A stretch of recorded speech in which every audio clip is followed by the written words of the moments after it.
when I was going to technical high school, we used to get a visit every 6 months from the Navy bus, and I was quite taken with the spiel, and I always been like a technical type person, so I saw there was an advantage for me going to the Navy.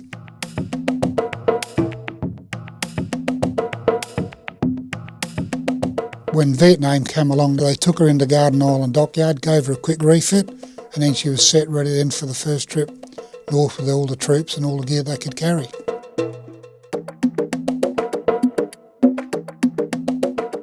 They built a huge bridge from the Garden Island wharfs up level with the deck of the Sydney, so all the trucks and stuff were driven up it and they were loaded, and the soldiers, they formed up on the wharf in their units and then they ceremoniously marched on.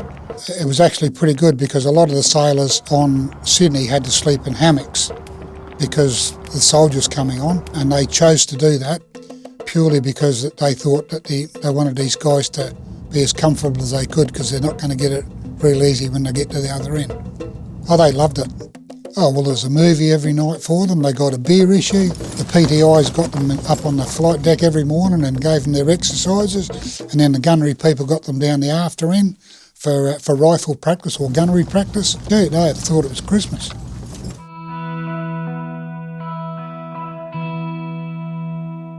Sydney would go in early in the morning and she used to leave by 4 o'clock. She never stayed in the harbour overnight because it would be an easy job to lob a couple of rockets in and knock her off.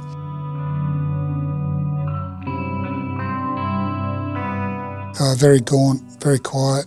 They do a lot of staring. Didn't tend to join in. Sort of kept to themselves a lot. That was my first experience of guys that had been in battle and how it really affected them. You can just tell it in their face, you know. Everything was sad about them, you know.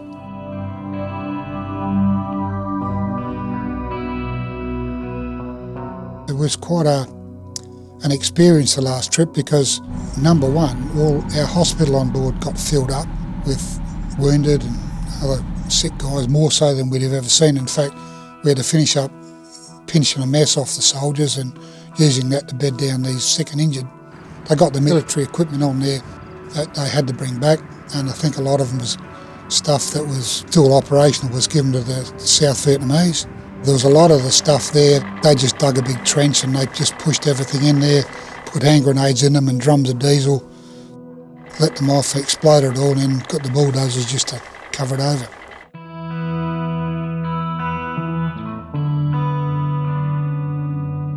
Well, I actually loved my time in the Navy, even although I came out a bit of a wounded warrior on the other end, but I was well looked after by the system. I sometimes get little twinges of being stupid, but I've got a shed, and when I know that I'm getting a bit angry or a bit of animosity towards my wife, I go up the shed. And I know when it's all over because she comes up with a cup of tea, comes up and has a cup of tea with me and, "What would you like for dinner, darling?" And it all goes.